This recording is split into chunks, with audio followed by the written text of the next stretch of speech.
সর্বশেষ আপডেট আন্তর্জাতিক অঙ্গনে এবং বিশ্বযুদ্ধের সংবাদে আপনাদেরকে স্বাগতম। আসসালামু আলাইকুম। জানিয়ে দিচ্ছি সংবাদ শিরোনাম। এবার সকল গুঞ্জন উড়িয়ে দিয়ে অস্ত্র সমর্পণ না করার কঠিন হুঙ্কার দিল সন্ত্রাসী গোষ্ঠী হিজবুল্লাহর প্রধান নাঈম কাসেম। আরও জানিয়ে দিচ্ছি পারমাণবিক প্রকল্প নিয়ে যুক্তরাষ্ট্র ইরানের বৈঠক সম্পন্ন হয়েছে। জানিয়ে দিচ্ছি ইয়েমেনে ফের পাল্টা হামলা চালিয়েছে মার্কিন বিমান বাহিনী, নিহত ৮০ জন। অন্যদিকে ইউক্রেনে সাময়িক যুদ্ধবিরতি ঘোষণা করেছে পুতিন।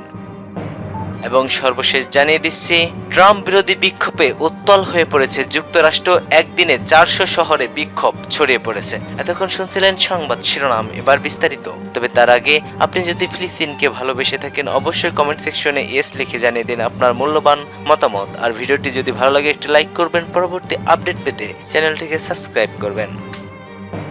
গুঞ্জন উড়িয়ে দিয়ে অস্ত্র সমর্পণ না করার ঘোষণা দিয়েছে এবার নিষিদ্ধ সংগঠন হিজবুল্লাহর প্রেসিডেন্ট নাঈম কাসেম।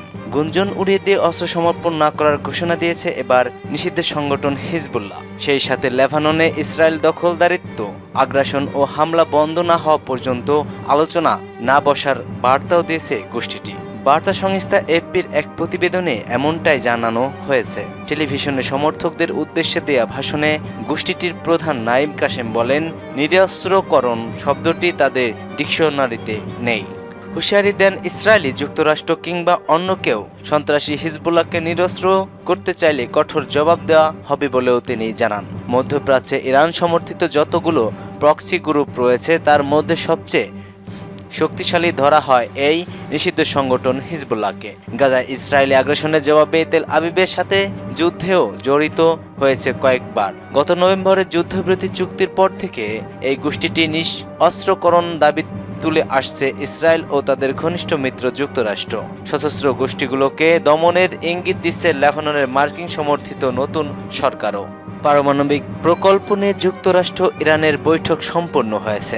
ইতালির রাজধানী রোমে ইরান ও যুক্তরাষ্ট্রের মধ্যে দ্বিতীয় দফার আলোচনা সম্পন্ন হয়েছে। এই আলোচনায় ইরানের বেসামরিক পারমাণবিক কর্মসূচি এবং দেশটির বিরুদ্ধে মার্কিন নিষেধাজ্ঞা প্রত্যাহার নিয়ে বিস্তারিত আলোচনা হয়। এক প্রতিবেদনে কাতার ভিত্তিক সংবাদ মাধ্যম আল জাজিরা এ তথ্য জানিয়েছে। প্রতিবেদনে বলা হয়, বৈঠকে আলোচনা চালিয়ে যাওয়ার বিষয়ে একমত হয়েছে দুই পক্ষ। ওমানের তৃতীয় দফা আলোচনা হবে। বৈঠক প্রসঙ্গে একজন আমেরিকান উচ্চপদস্থ কর্মকর্তা বলেন, রোমে হওয়া বৈঠকে অত্যন্ত ভালো অগ্রগতি হয়েছে, তবে এখনও আমেরিকা আনুষ্ঠানিকভাবে কোনো বিবৃতি দেয়নি। সামাজিক যোগাযোগ মাধ্যম এক্সে ইরানের পররাষ্ট্র মন্ত্রণালয়ের মুখপাত্র ইসমাইল বাকেরি বলছে, আগামী কয়েকদিন পরোক্ষভাবে আলোচনা চালিয়ে যাওয়ার বিষয়ে একমত হয়েছে দুই পক্ষ। ইসমাইল বাকেরি আরও বলেন, আরাকসি ও ট্রাম্পের প্রশাসনের মধ্যপ্রাচ্য দূত স্টিভ উইটকের নেতৃত্বে অধীন প্রতিনিধি দল ইতালির রাজধানী ওমান দূতাবাসের ৪ ঘণ্টা ধরে পরোক্ষ আলোচনা করেছে। সর্বশেষ আপডেট আন্তর্জাতিক অঙ্গনে এবং বিশ্বযুদ্ধের সংবাদে আপনাদেরকে স্বাগতম। আসসালামু আলাইকুম। জানিয়ে দিচ্ছি সংবাদ শিরোনাম। এবার সকল গুঞ্জন উড়িয়ে দিয়ে অস্ত্র সমর্পণ না করার কঠিন হুঙ্কার দিল সন্ত্রাসী গোষ্ঠী হিজবুল্লাহর প্রধান নাঈম কাসেম। আরও জানিয়ে দিচ্ছি পারমাণবিক প্রকল্প নিয়ে যুক্তরাষ্ট্র ইরানের বৈঠক সম্পন্ন হয়েছে।